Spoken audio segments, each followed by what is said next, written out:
Pinguino, prodotto italico, sterzo a destra snazzicante, lo sterzo snazzica un po', la convergenza, lo snazzica e snazzica a destra, è la scelta, ha fatto tutto la testa sua, prodotto italico, quello popolare, snazzica a destra il volante, pischella selfizzante, non è reante, è il ponte più bello del mondo, lo chiamano tutti impropriamente Corsa Francia.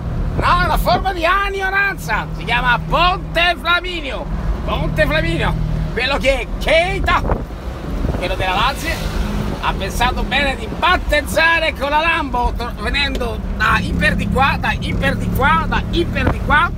a Dubiotte, e non essendo esperto della capitale, lì la macchina alla fine c'è il raccordo tra Corso Francia, questo è Corso Francia, e Ponte Flaminio.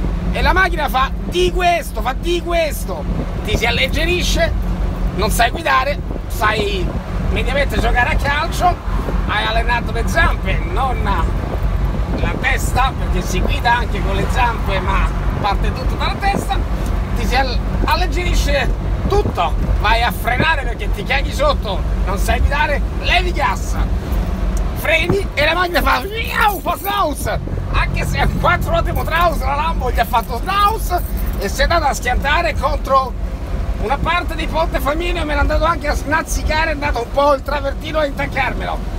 E si bravo, gioca a pallone che dai, vai Pjanic, dopo che hai vinto una partita sei tutto euforico, che ci si fa male con i giocattoloni quelli veloci se non li si sa guidare. La potenza è nulla senza controllo, diceva una nota pubblicità di un cinturato Pirelli con il Ronaldo, ma non Cristiano, mostro, ma Ronaldo, Ronny, in pubblicità. La potenza è nulla senza controllo, quindi che tanto tu gioca a pallone e in macchina vai Pjanic, perché poi la macchina ti fa di questo e mi rovini pure i momenti. Secondo me sto Mario, me ne vado a pranzo con le mie donne, via la vita, tutta la vita. Paradiso, stai male. Senza doppietta, c'ha il cambio della R, però doppietta uguale.